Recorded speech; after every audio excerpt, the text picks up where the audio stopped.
La mañana. La mañana. En directo.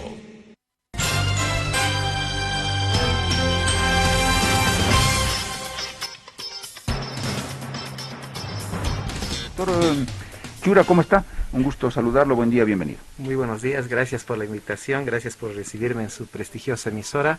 Un saludo cordial a todos los papás en su día y estoy muy feliz de su invitación, gracias. Usted también es papá, doctor, muy nuevito y también reciba una felicitación nuestra. Muchas gracias, gracias. Muy bien, doctor. A ver, comencemos, doctor, lo vamos a hacer rapidito porque disponemos de 20 minutos o algo menos. Doctor, ayer hablábamos intensamente sobre la cuestión del terrorismo. Y yo le había planteado un ejercicio. Bueno, inicialmente, doctor, antes de entrar al detalle, en el contexto habrá que señalar que la comunidad internacional no ha visto con buenos ojos lo que hizo Yanine Áñez, con Evo Morales, la acusación, el proceso y todo lo demás. Dijo que fue un exceso de ese gobierno. Pero ahora también, con la forma en la que está actuando el actual gobierno, la comunidad internacional también se pronuncia y dice, también están entrando en un exceso, así como lo hicieron. Bueno, pongamos eso en contexto. Dicho eso, doctor Chura, yo le planteaba el siguiente ejercicio. Le consultaba la acusación de terrorismo a estas ex autoridades, a los ex ministros y de pronto a la expresidenta también. Yo le decía, a ver, ¿qué tipo de conductas, acciones tuvieron ellos para que se los tipifique dentro del delito de terrorismo? Y a partir de eso, doctor, comparábamos con la acusación que se le hizo a Evo Morales, a ver si ese ejercicio nos resulta, cómo cada quien encuadra o no encuadra. Y vayamos, doctor, comencemos por esta parte. Los exministros de Yanine Áñez y quien sabe incluida ella. ¿Por qué terrorismo? ¿Qué hicieron para que ellos entren en esta tipificación de este delito? Para responder a su pregunta es importante hacer un prólogo más o menos de cómo se debe entender el delito de terrorismo y cuál es la finalidad del Estado cuando persigue este tipo de delitos, ¿no? Yo invitaría a la ciudadanía que puedan sacar un poco el rótulo de terrorismo para entender cuál es la finalidad del Estado cuando persigue estos delitos. Y por eso ayer hacía énfasis en lo que se llama el bien jurídico protegido, que ese debe ser el prius lógico de análisis del resto de las variables que se encuentran en este problema.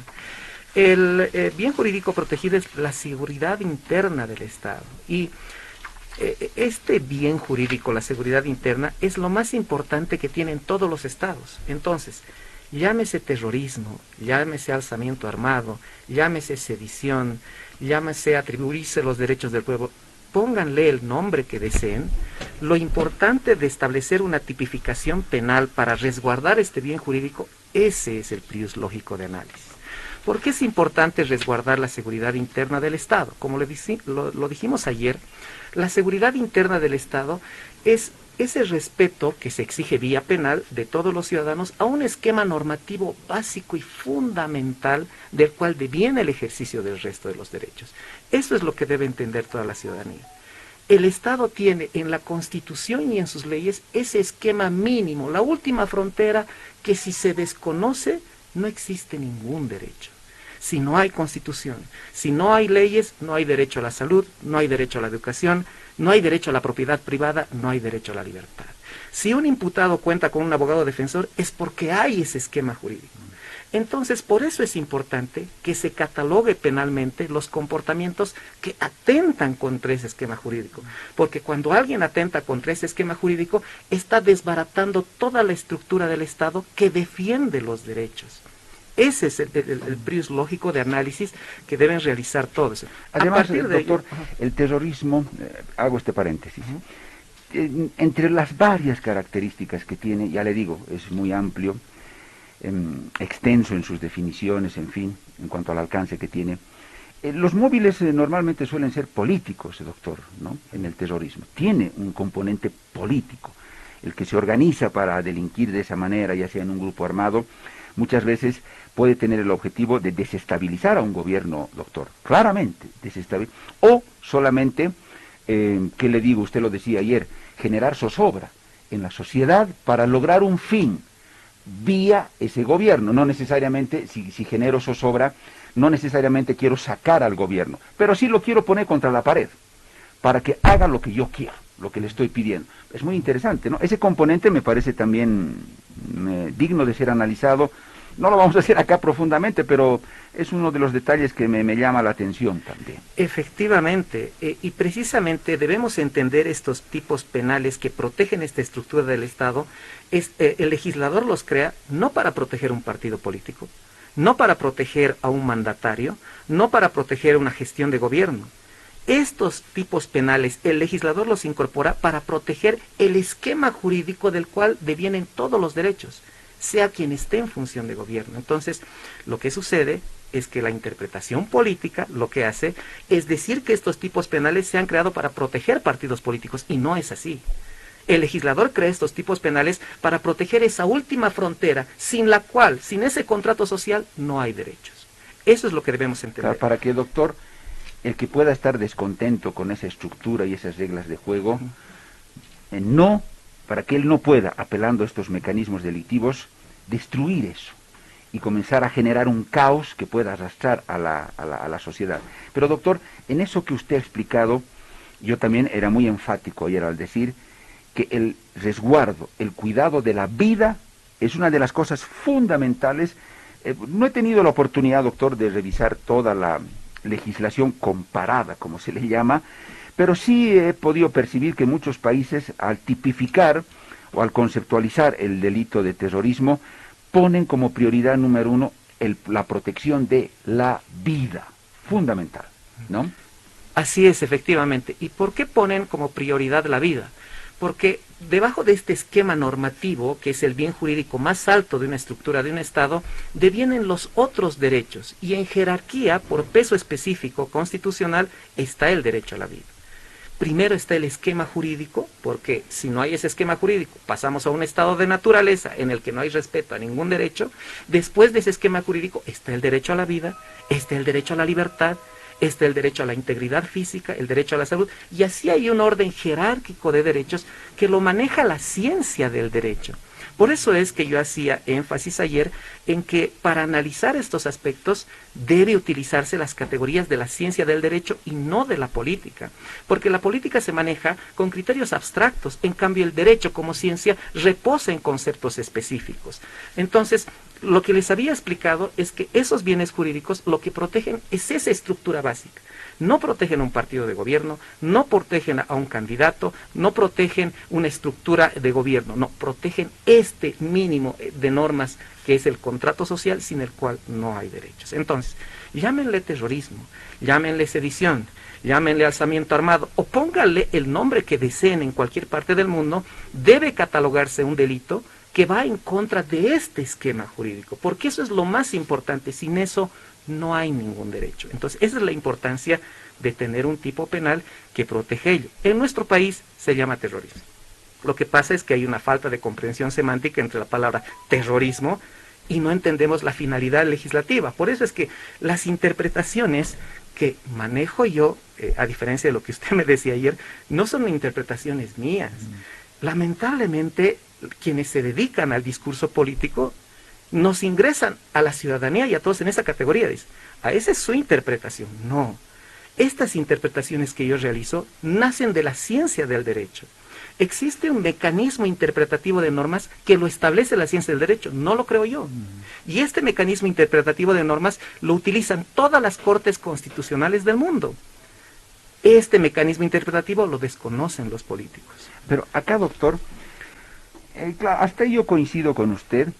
El tema es que cuando aparecen los políticos es que comienza a deformarse la ley y todo, porque llega un gobierno, agarra la Constitución y le dice, no, este artículo de la Constitución para nosotros dice esto, y así va a ser. Llega el próximo gobierno, no, para nosotros no dice eso, para nosotros dice otra cosa, y ahora va a ser así. Entonces, ellos son los que van deformando, adaptando, desvirtuando ese espíritu, yo coincido con usted, sano y profundo, doctrinal, que debe tener la ley. El doctor Chura es el director jurídico de esta instancia. Doctor Chura, usted decía,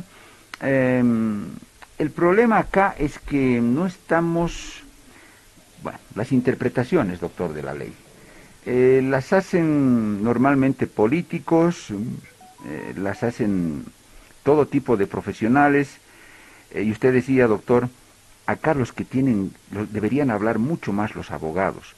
Pero, doctor, lo malo es que el poder político no permite a los abogados que hablen.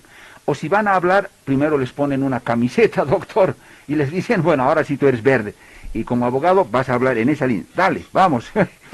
¿Qué hacemos, doctor? Lo que sucede es que debe haber un compromiso y una comprensión clara de cuál es el nuevo paradigma del Estado constitucional de derecho. Ya ha cambiado desde la Segunda Guerra Mundial. Lo más importante en un Estado constitucional de derecho es lo jurídico, porque lo que está más arriba de un Estado de derecho son los derechos fundamentales. No es la democracia, no es la soberanía. Lo más importante en una estructura de un Estado de derecho son los derechos fundamentales. Porque sin eso no hay ni democracia ni nada. Y mire, le voy a dar una regla que es muy importante y que nadie la va a poder contradecir. La democracia no te garantiza los derechos fundamentales, pero los derechos fundamentales te garantizan la democracia. Esa es la diferencia que no entienden. Y los políticos nos mandan a un razonamiento político. Por eso tenemos personas confundidas en las calles que solo gritan democracia, democracia, golpe, fraude, democracia, democracia, soberanía. Cuando ya ha cambiado ese paradigma, lo más importante que deberíamos estar gritando en las calles es derechos fundamentales, no democracia.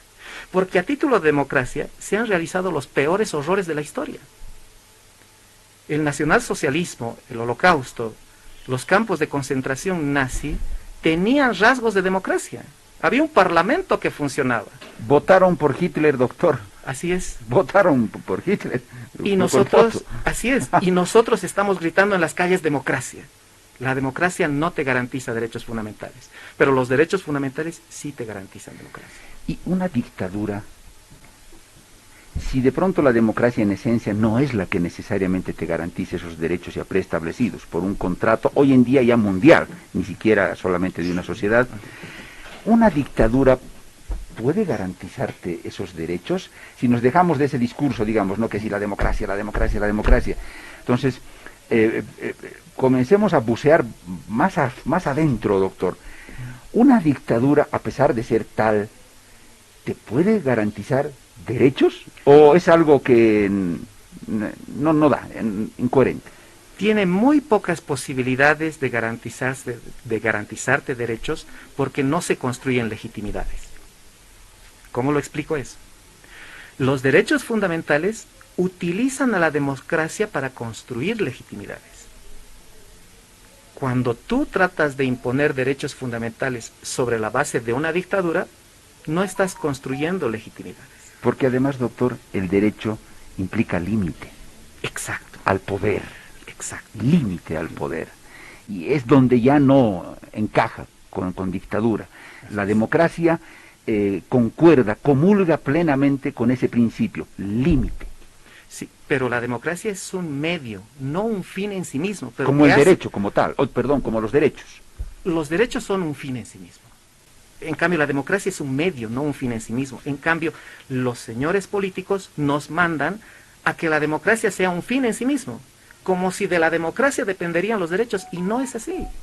El fin en sí mismo son los derechos fundamentales, y los derechos fundamentales utilizan a la democracia como instrumento para generar legitimidades y consensos. La democracia es un medio, no un fin en sí mismo. Deberíamos estar en las calles gritando derechos fundamentales y no democracia. En su criterio, doctor, entonces, ¿cuál es el valor esencial, la riqueza que tiene la democracia y por qué vale tanto? Es muy importante porque es el medio, es el instrumento por el cual los derechos fundamentales construyen legitimidad y aceptación. Esa es la forma en la que lo jurídico instrumentaliza lo político para plasmarse. Los derechos fundamentales, para sostenerse adecuadamente en un Estado, utilizan a la democracia para construir legitimidades. Por eso es importante la democracia, porque es el mecanismo por el cual los derechos fundamentales se estabilizan en un Estado.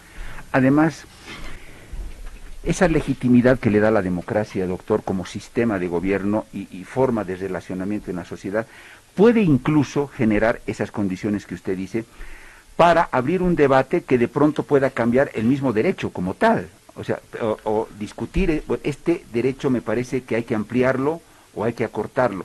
Pero la democracia es la que te da el escenario, el caldo de cultivo, como para que se pueda generar ese debate, con oposición, con interpelación, con fiscalización, cosa que la dictadura nunca te va a permitir.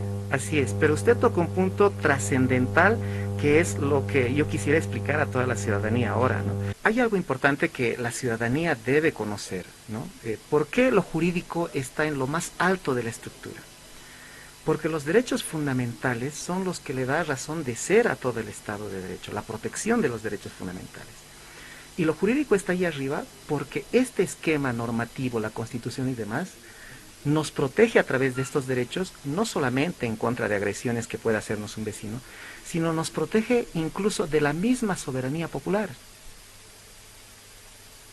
Ese es el nuevo paradigma del derecho constitucional, de que estos derechos fundamentales nos protegen no solamente de agresiones del Estado y de agresiones de otros ciudadanos, sino de la misma soberanía popular. Porque pueden haber excesos en esa soberanía popular. Ni la soberanía popular puede transgredirte un derecho. Si en este momento, yo le pongo un ejemplo, digamos, todas las plataformas civiles de Santa Cruz, de Cochabamba, vinieran, se reunieran y ejerciendo su soberanía dirían que a usted y a mí nos tienen que quemar, esta barrera normativa es la que dice no. Por mucho que tuvieran la razón. Por mucho que tengan todos los motivos. ¿Por qué? Porque los derechos fundamentales son la última barrera, la principal barrera. Entonces, usted hacía una aclaración muy interesante, decía, en democracia podemos cambiar los derechos. No, ni la democracia puede cambiar tus derechos fundamentales. Los fundamentales no. Otros tal vez construidos o normativas de pronto sí, pero los fundamentales no. Hay otros derechos, porque los derechos nacen también de la pugna social, que se pueden ir incrementando, pero los derechos fundamentales, el derecho a la vida, el derecho a la salud, a la integridad, están protegidos en este nuevo paradigma de derecho constitucional del derecho, están protegidos hasta de la soberanía popular y hasta de la democracia. Eso es lo importante. Y eso es lo que no saben los políticos, porque los políticos se han quedado en el anterior sistema que era Estado de Derecho y aquí lo principal es la soberanía, lo principal es la democracia y de ahí vamos a ver si hay derechos. No. Por eso es que lamentablemente se invita a políticos y dos irracionalidades no se anulan, se potencian y tenemos este problema en la actualidad. O sea, a título de democracia, doctor, no puedo hacer lo que me venga en gana. O no puedo conducir el Estado de la forma en la que me dé la gana, o no puedo dictar leyes o decretos o lo que fuera como yo desee. La democracia no es un paraguas infinito. No. La democracia es un medio, no un fin en sí mismo. Por eso a mí me apena que haya tantas personas en las calles que gritan democracia, democracia, cuando no entienden cuál es el actual paradigma del Estado de Derecho. Deberíamos estar gritando derechos fundamentales. No democracia, porque reitero esta regla, y espero que se grabe a fuego, la democracia no te garantiza derechos fundamentales, pero los derechos fundamentales sí te garantizan democracia. Doctor, con todo este escenario planteado, que para el debate indudablemente es muy tentador, vamos a la pregunta del millón, doctor. ¿Hubo o no hubo golpe? ¿Qué dice usted? ¿Por dónde tendríamos que comenzar serenamente a desenredar el ovillo? Muy buena pregunta. A ver, primero yo siempre deseo escapar de las categorías políticas porque son abstractas. Si yo ingreso a este debate bizantino de golpe, fraude, hago un escaso favor a la ciudadanía en esta labor que quiero de informar lo que la ciencia del derecho establece. Lo que ha existido en el país, que está en la óptica de los abogados que manejamos este caso, que lo vemos de cerca y demás, lo que ha existido es un resquebrajamiento de esa última estructura barrera que nadie puede tocar. El Estado que regula con la Constitución esta barrera de la cual dependen todos los derechos, se ha eliminado. Hemos vuelto a un estado de naturaleza. A un vacío, ¿no? Se llama Sí. estado de naturaleza, en el que cuando no hay constitución no hay derecho a nada. En un estado de naturaleza usted no tiene derecho a la vida, no tiene derecho a la salud, no tiene derecho a nada. Esos días podían ocurrir, o 2 o 3 días, cualquier cosa. Cualquier cosa. Y ocurrieron. Sí. Ese es el estado de naturaleza. Por eso es que en todos los estados debe protegerse como bien superior este esquema normativo. Llámenlo terrorismo, llámenlo sedición, pónganle el nombre que deseen, pero debe protegerse ese esquema normativo que no guarda un partido político, que no guarda un gobernante, no protege este esquema normativo del cual devienen los derechos. Ahora bien, lo que ha existido sobre la base de las pruebas que preliminarmente tenemos es que al haber desconocido este sistema normativo, algunas fuerzas sociales, ¿no?, porque han empezado a bloquear, a quemar instituciones, subiendo de nivel, el punto más álgido que ya configura una agresión flagrante a este esquema normativo es cuando los únicos mecanismos de protección de este esquema de Estado se dan la vuelta. Y ahí sí toda la estructura del Estado se viene abajo. Eso es lo que ocurre.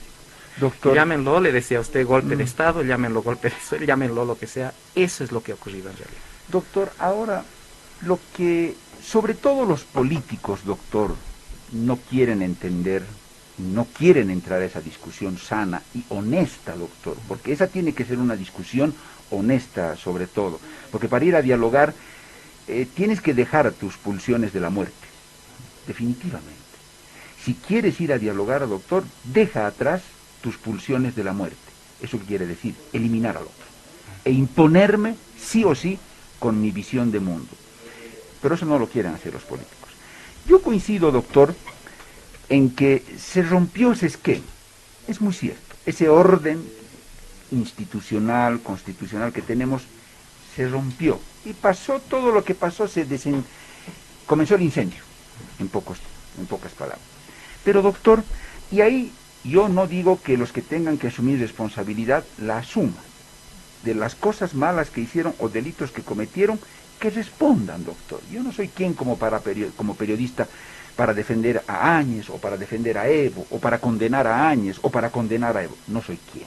Pero sí soy un periodista que estoy muy interesado en tratar de recorrer un camino derecho, doctor, donde me preocupe como periodista porque verdes, blancos, rojos y guindos cumplan la ley y no se excedan. En ese escenario, doctor, coincido en que se desestructuró el sistema, las reglas de juego, en fin. Pero, doctor, si queremos tener mirada integral para comprender el problema en toda su dimensión, hay que buscar orígenes.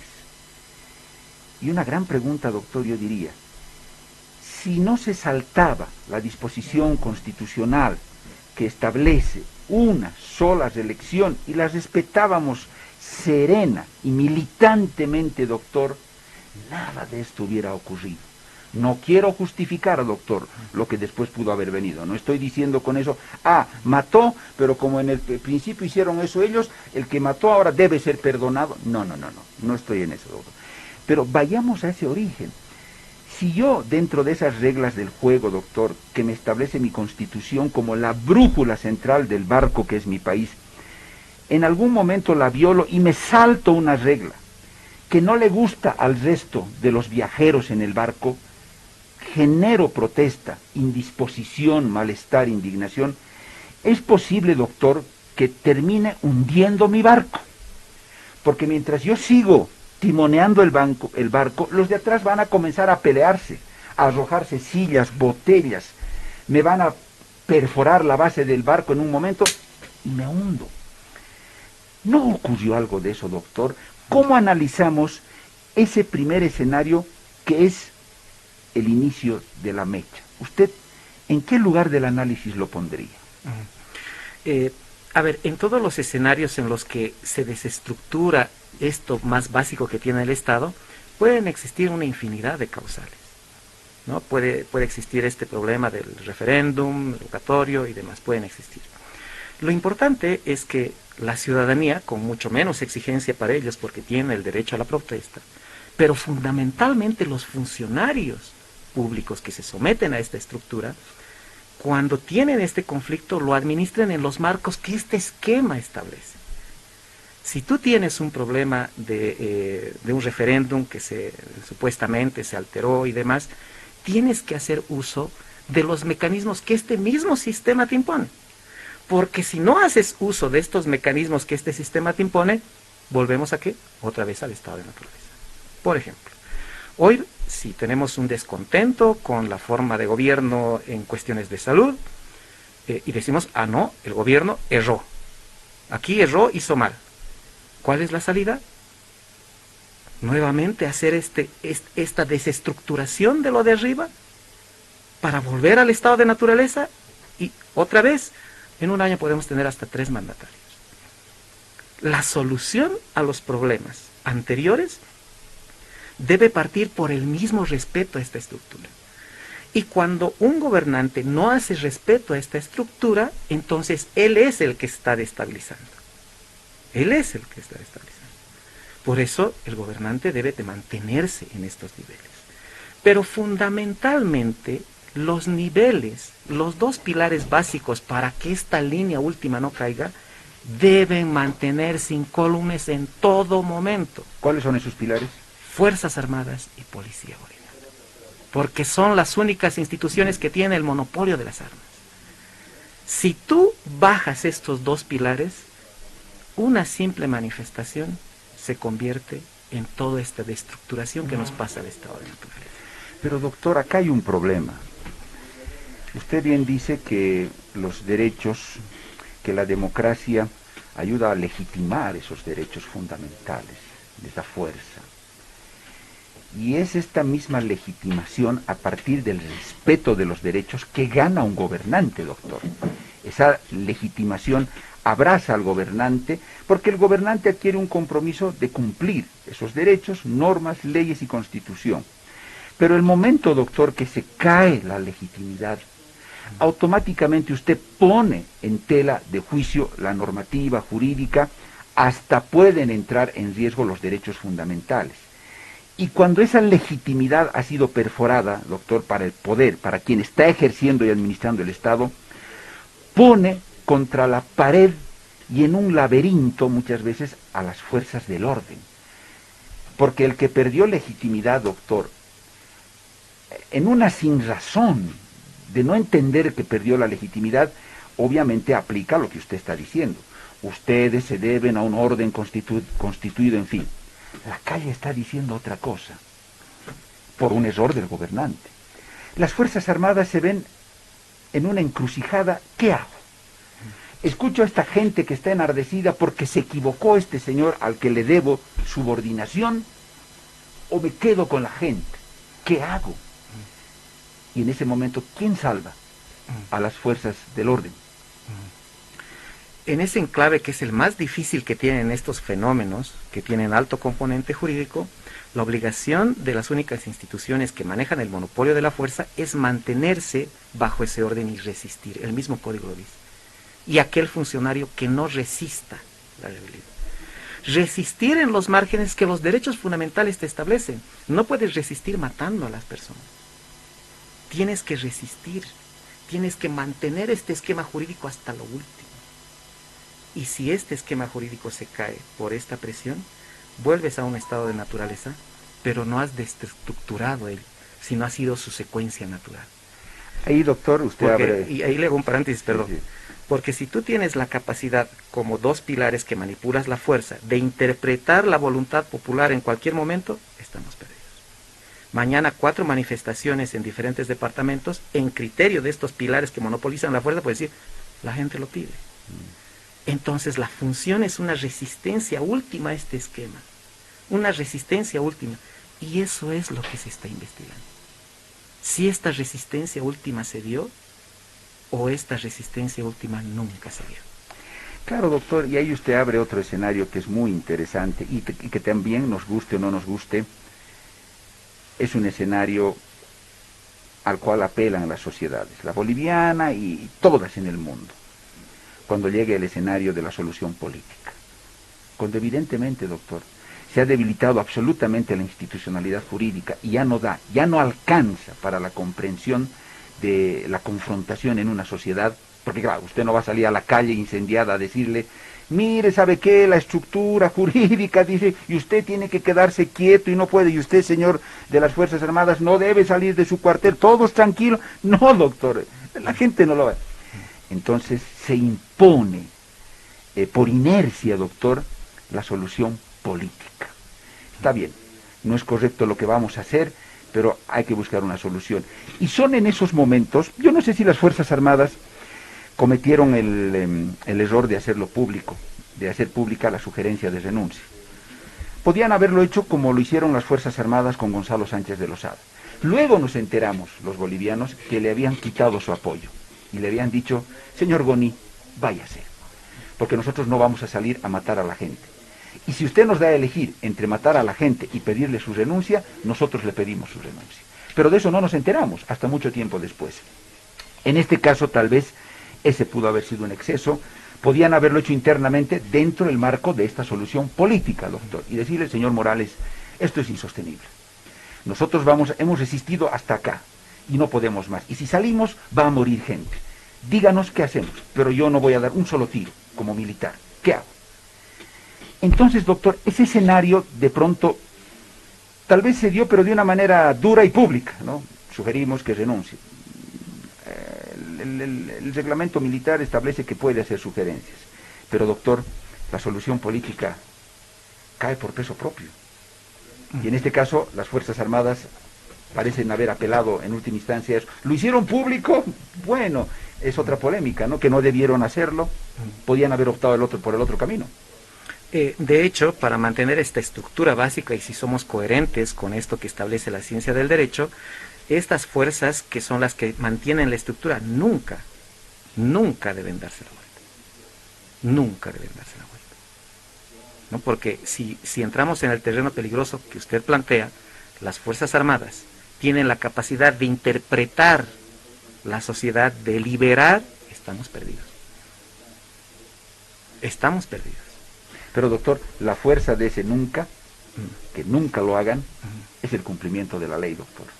Por eso esa barrera es la más Y infranqueable. el momento que eso es violado, pone en entredicho esa barrera infranqueable para las fuerzas del orden en el país. Por eso yo quiero remitirme nuevamente a ese primer escenario que le expongo, ¿no?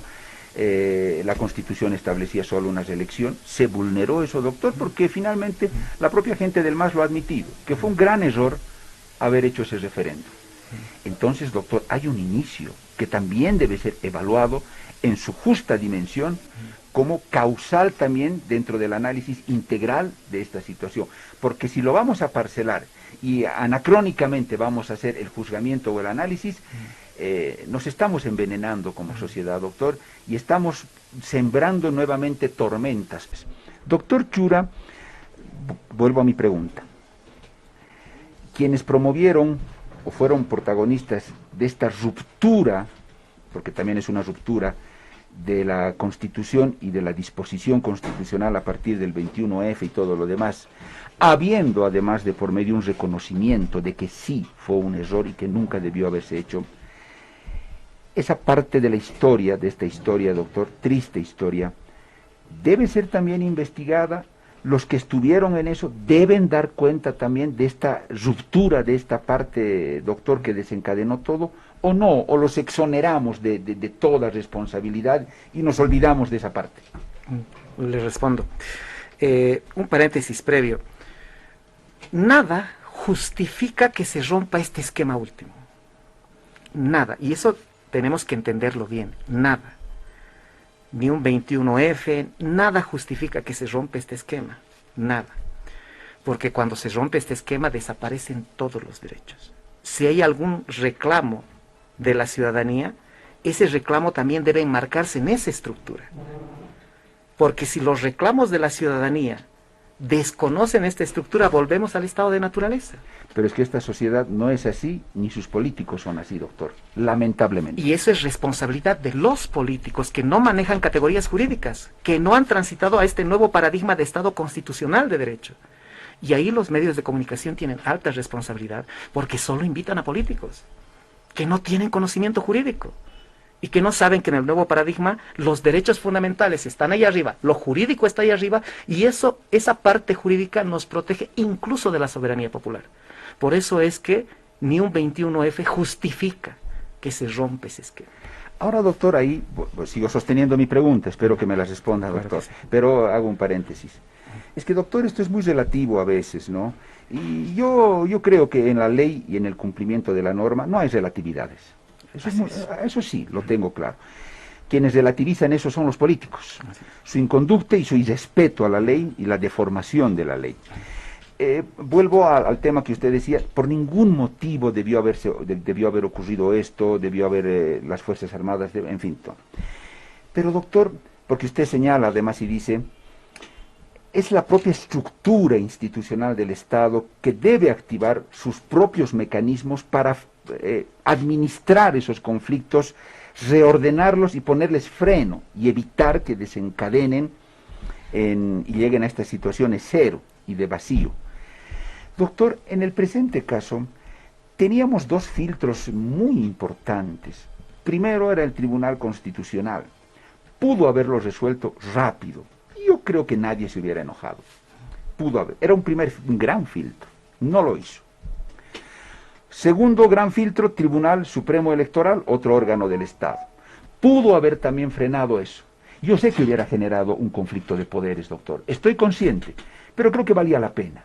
Porque si el primer filtro fue vulnerado y fue sobrepasado, este otro filtro podría haber salido al frente y decir, oigan señores, yo no voy a administrar un proceso electoral que vaya contra lo que dice esta Constitución para tal candidato. Yo no puedo hacer eso. Pónganse de acuerdo primero, soluciónenlo y luego con todo gusto. Cuando esos filtros del propio sistema, doctor, son vulnerados y rebasados, ¿dónde apelamos? Y ojo, los filtros no son rebasados porque sí, es porque son filtros que están bajo la presión y la tutela de quien administra el poder, doctor. Ese es el gran problema. ¿Qué hacemos? A ver, deben agotarse todos los filtros institucionales, deben aplicarse todos los mecanismos que este mismo esquema nos impone, pero al último, cuando se dan estos conflictos, toda la ciudadanía y autoridades públicas tienen que hacer un ejercicio de pesos de derecho. Pesos de derecho. Cuando tú estás propugnando de que se ha transgredido tu derecho a la democracia, porque eso es, este derecho a la democracia en los términos que le expliqué, que es un medio, no un fin en sí mismo, ¿tendrá más peso que los derechos fundamentales que protege esta estructura? Eso tenemos que preguntarnos. Y esta administración de pesos de derechos lo hace la ciencia del derecho. Porque el Tribunal Constitucional todo el tiempo está entre dos derechos en conflicto. El derecho de un lado y el derecho del otro lado. Y siempre se alzaprima el derecho que tiene un peso superior frente al otro. El derecho a la democracia, que es el que todo el mundo refiere, democracia, democracia, ¿tendrá un peso específico superior a los más altos derechos que protege esta frontera? En la ciencia del derecho no. Doctor, seguimos abriendo paréntesis, pero que sea el último, y en la siguiente voy a volver con mi pregunta. Usted dijo algo también muy interesante, doctor, que lo tengo registrado, que los derechos fundamentales y la buena construcción de la estructura institucional de un Estado nos protege incluso de los excesos de la voluntad popular. Genial, doctor. Yo creo que ese es un criterio que deberíamos tenerlo todos muy claro. Y acá, doctor, voy a ilustrar su pensamiento y su idea con lo siguiente. Cuando un gobernante dice, no, yo tengo nomás que ir porque me lo está pidiendo la gente me está diciendo que aunque la Constitución diga lo contrario, yo debo igual nomás ir. Pero señor, la gente votó, aunque por poco ganó, y eso se lo debe respetar. Hay otra cantidad de gente que está esperando porque ese voto se respete. No, es que la voluntad popular de este otro lado me lo está pidiendo y lo tengo que hacer. Por ende, doctor, conclusión final, por un deseo disque y una presión de esa parte de la voluntad popular que podía estar catalogado ya en un exceso, quedó vulnerado el voto, el derecho al voto y la decisión del otro lado. Fue un exceso, doctor, al cual dio lugar el gobernante de turno, y es ahí donde nos vimos totalmente vulnerados en eso que usted dice de una manera tan precisa. No fuimos protegidos de un exceso incluso de la propia voluntad popular. Doctor, dígame si eso no es digno de estudiarlo y analizarlo o hacer una tesis. Por supuesto que sí, y pareciera que todos los políticos se manejan de esa manera, porque todos alegan que la voluntad popular les justifica. Tenemos a la señora Áñez, tenemos al señor Quiroga, tenemos al señor Carlos Mesa, todos. La voluntad. Y no es así. Por eso es que tenemos que manejarnos con categorías jurídicas, para comprender cómo se administran los derechos fundamentales y reconocer que lo jurídico está por encima de lo político. Pero la culpable de todo esto es la misma sociedad y los medios de comunicación que solo invitamos a políticos. Doctor, nos está sacando la mugre. A los medios de comunicación, en alguna medida le acepto. Tienes razón que sí deberíamos invitar a gente técnica y expertos. Pero le diré que muchas veces los expertos prefieren el perfil bajo, doctor. Y si invito a abogados, ya les repito, doctor, yo no quiero un abogado que venga acá con su camiseta bien puesta y me diga, yo voy a hablar de derecho, bueno, pero del derecho tendencioso, ¿no? Y con línea, no, así no. Pero recojo de buena manera la sugerencia y la crítica que hace usted. Doctor, ahora sí, respóndame, por favor. Lo que pasó con el 21F y todo lo demás, está claro que ahí se dieron también vulneraciones. Eso debe ser investigado. Quienes estuvieron en eso, ¿deben responder también por esos actos, doctor, o no? Si es que han existido irregularidades y tipos penales, sí. Ahora bien, lo que sucede es que hay un doblez de discurso moral, porque cuando dicen, se oponen a estos procesos que se ha abierto, que el Estado ha abierto en contra de Yanine Áñez y demás, y dicen, no debían abrir ese proceso, no debían detener, ese es un doble discurso moral. Porque lo que debían hacer es apoyar este proceso, pero exigir que los otros también se abran. Cuando dicen, no abran, no detengan, no investiguen, es un doble discurso moral. Porque nos están indicando indirectamente, no investiguen nada. Nadie tiene que oponerse a estos procesos y más bien deben exigir que los otros también se investiguen. Pero para el otro caso, doctor, que haya señales positivas, que la justicia diga, bueno, sí señores, se ha instaurado una investigación respecto de los hechos del 21F y todo lo demás, el proceso está abierto, se va a convocar a tales personas, señales. Eso parece que en un silencio sepulcral. Yo pienso que es posible hacerlo, porque la activación de los mecanismos de investigación se pueden habilitar en cualquier momento, eso se puede realizar, ¿no? Pero lo importante es no tener este doblez moral en el discurso que lo manejan los políticos. Y respecto a la última pregunta que usted decía, si uno viene con camiseta política, yo siempre respondo esto: cuando uno es funcionario público y trabaja en la ciencia del derecho, como lo primero es lo jurídico, solo aplica la ciencia del derecho. Cuando salgo de mi trabajo, soy católico protestante, me gusta la literatura jurídica, soy aficionado a la filosofía de izquierda, que me gusta mucho, y también me gusta la salsa y la bachata. ¿Hay por ahí una salsa o una bachata que podamos poner para el doctor Chura? Bien, doctor, no, me parece genial. Yo quisiera que usted sea... Yo les pido eso a todos los funcionarios públicos, doctor, a todas las autoridades, que el momento que llegan a esos cargos, ya un tanto que dejan de ser masistas, doctor, y usted bien lo decía, son abanderados del cumplimiento de la ley, de esta comprensión de la filosofía, del espíritu de lo que es la ciencia jurídica, doctor, y actúen como tal. Sáquense por un momento la camiseta, porque al fin y al cabo son nuestras autoridades y nos representan a todos. Pero le complemento algo, es decir, los partidos políticos, las filosofías que tienen, nos nutren la actividad, no la condicionan, pero nos nutren la actividad con sus principios. La filosofía de izquierda, comparto, comulgo con algunos postulados del movimiento al socialismo porque tiene filosofía de izquierda. Esta filosofía de izquierda nutre tu actividad, sí, me parece bien. Nutre tu actividad, pero no la condiciona. ¿Usted tiene militancia en el MAS, doctor? ¿Es militante o no? No soy militante, he sido invitado, estoy muy agradecido por ello, pero como le digo, comulgo con varios postulados de izquierda y del movimiento al socialismo, lo que no condiciona mi actividad, que debe estar sometida a la ciencia del derecho. Doctor, entiendo que usted tiene publicaciones. Así es. ¿Ha escrito cosas? Sí, así es. ¿Cuál es el libro el que más le gusta o el que considera usted que es un mejor aporte de lo que ha publicado? Saqué un libro hace mucho tiempo que lo dediqué a mi madre que se denominaba Memorias de un procurador. Y lo dediqué a mi madre y ha sido un libro que maneja lo jurídico con una narrativa filosófica y de literatura que ha tenido mucha aceptación y que es el libro que más lo aprecio. Perfecto. Doctor, tenemos una pausa porque nos falta una última parte. Hay una pausa, vamos a la pausa. Y luego, doctor, entraremos muy rapidito a ese ejercicio que creo que va a ser productivo. Si hablamos de, entre comillas, terrorismo, cuáles fueron las acciones que cometieron los exfuncionarios, si es comparable con la acusación que se le hizo a Evo Morales, los exministros de Áñez que están acusados, entre comillas, por terrorismo. ¿Qué actos concretamente, doctor, cometieron que hacen que se los encuadre en ese delito? ¿Qué hicieron? Eso me llama la atención. Han generado parte de la secuencia de actos de perturbación que transgreden este orden final legítimo que es el bien jurídico protegido.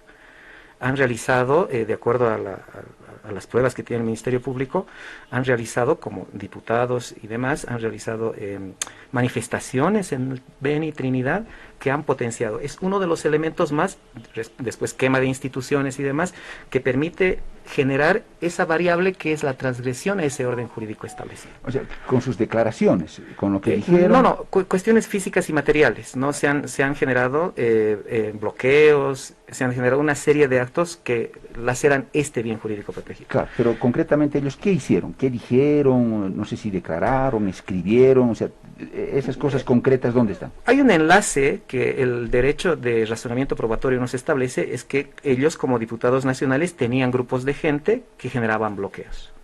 Ellos instrumentalizaban a la gente y hay videos en los que los diputados y ministros se pronuncian y demás y mandan los bloqueos y demás, ¿no? Y luego son beneficiados de la última fase del agotamiento de todo el curso delictivo cuando son nombrados ministros.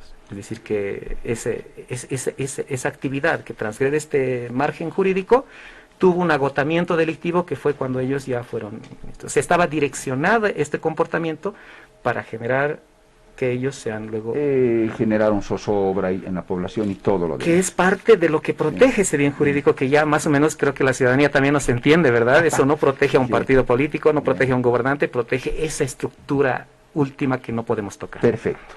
En el ejemplo de la persona que instruye, yo preferiría usted escuchará, no he mencionado los nombres de los ministros, ni sus partidos, ni nada. Me interesan solo sí, como... yo tampoco ni me acuerdo mucho de eso. Yo tampoco, como actores, protagonistas de un hecho, nada más. En el otro lado tampoco lo voy a mencionar, doctor, la persona que instruyó un bloqueo de caminos, que no entren alimentos y que la gente sepa.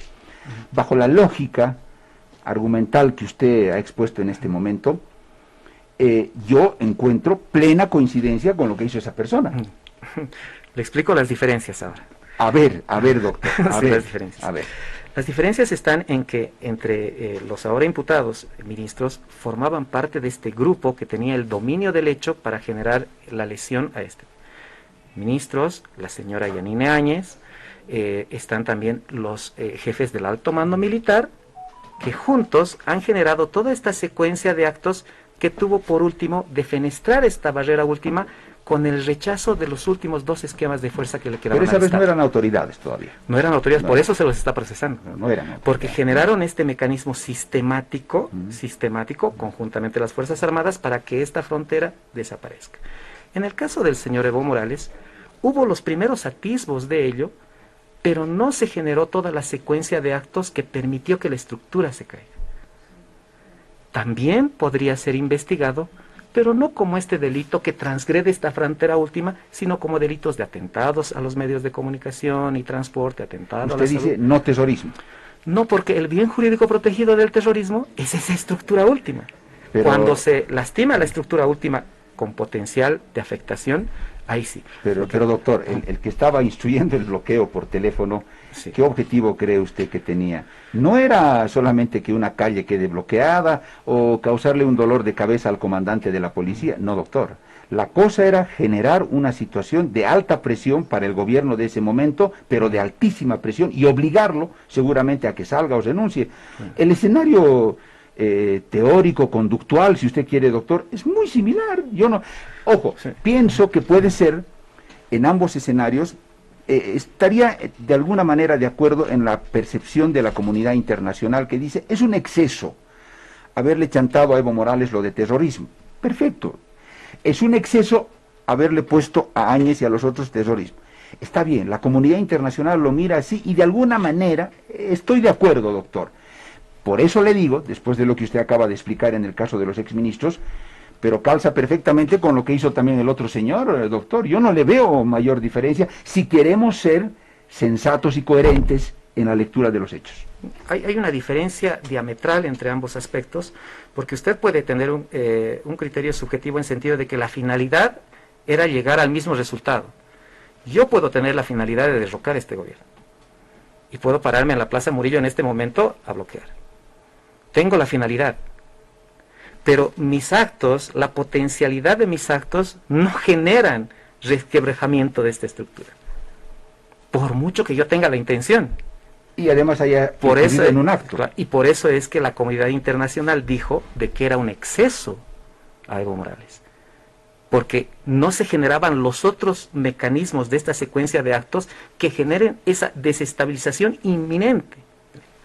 En el caso de la señora Yanine Áñez, se cumple toda esta secuencia, hasta la renuncia del alto mando militar y policial. Claro, pero doctor, por eso hay pues la tentativa de homicidio, ¿no ve?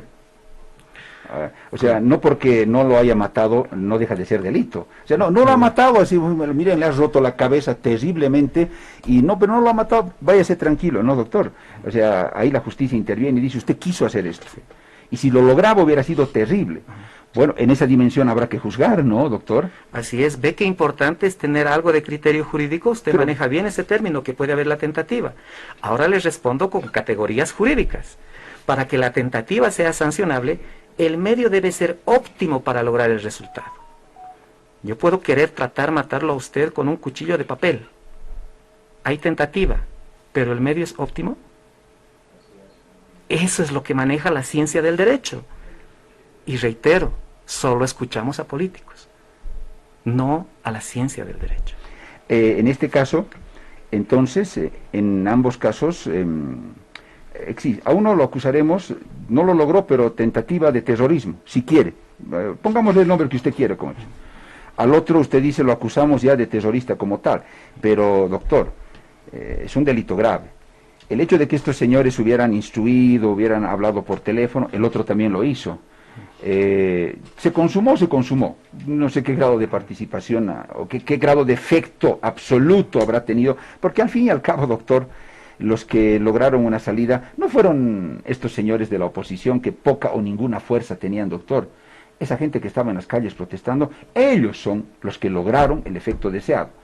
Y que a mí me digan que Yanine Áñez o los ministros, que eran unos X absolutos, doctor, consumaron eso, por favor, yo no me trago ese cuento, doctor. Que los juzguen por lo que los tengan que juzgar.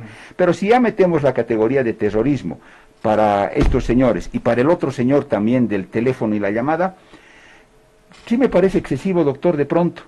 Entonces pongámonos en ese plano racional, doctor, y juzguémoslo así. Y no pongamos a uno sí terroristas, el otro no, nada, absolutamente no pasa nada. No creo, doctor. Hay que ver si se encuentran en situación similar. Hay que investigarlo. Por eso es que se ha abierto la investigación, pero las pruebas indiciarias que ahora tenemos apuntan a que ha existido esta colusión que llegó hasta el más alto mando militar. Incluso hay un video del señor Camacho en el que menciona. Entonces hay diferencias, ¿verdad? Ahora, usted dice, el otro podría ser tentativa. Como le digo, la diferencia para sancionar una tentativa es que el mecanismo para intentar sea óptimo, ¿no? Por ejemplo, podría haber sido una tentativa si el señor Evo Morales hubiera tenido ya contactos con las altas fuerzas del mando militar y hubiera... Entonces hay una diferencia diametral que lo maneja el derecho, y por eso en las audiencias yo celebro que estén presentes la comunidad internacional, derechos humanos, porque aseguramos que el Estado cumple con todas las garantías internacionales. Y eso lo mencionamos en las audiencias porque cumplimos con lo que establece la Corte Interamericana de Derechos. En la otra investigación también que sea lo mismo, doctor. Si realmente lo que hicieron ellos desencadenó todo eso, o fue solamente una pequeña parte, o qué fue lo que pasó, o cómo se gestó realmente esto, con toda la historia completa que le dije, está bien. Porque si usted me dice, doctor, si digamos, la conceptualización y toda la teorización que hemos hecho, que la ha hecho usted, y en muchos casos comparte su criterio.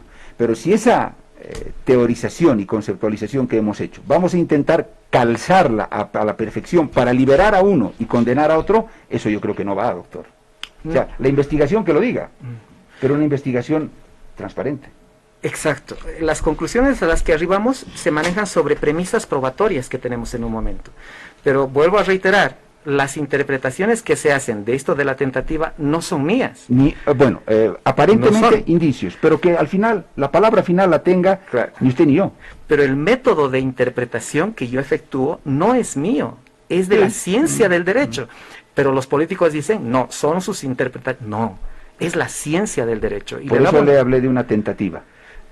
¿Ve qué importante es tener categorías jurídicas, por lo menos sí, conocimiento sí, básico? sí, Y puede yo le ser. coopero a usted con un conocimiento un poco más especializado en el que a usted ya le permite diferenciar comportamientos. Por eso es importante la ciencia del derecho. Y por eso es importante investigar, doctor, Sí, sí, sí. pero de manera transparente, Sí, sí, sí. sin carga ni a uno ni a otro lado, sin camiseta puesta. Doctor Chura, se ha acabado nuestro tiempo. Creo que lo hemos aprovechado muy bien. Yo lo he escuchado, le he hecho preguntas, disculpe si en algún momento se ha visto presionado. No, le agradezco. Sí, El valor de la negatividad es muy importante. Sí, agradezco sus respuestas, su tiempo, doctor, y ojalá que podamos en otra ocasión volver a conversar. Yo lo voy a invitar, ojalá que usted acepte. Claro que sí, he estado muy contento, le agradezco por su invitación y feliz Día del Padre a todos. A usted también.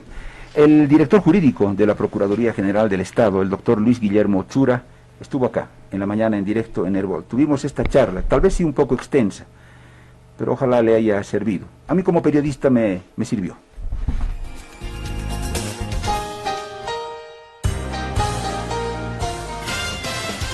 Ya vuelve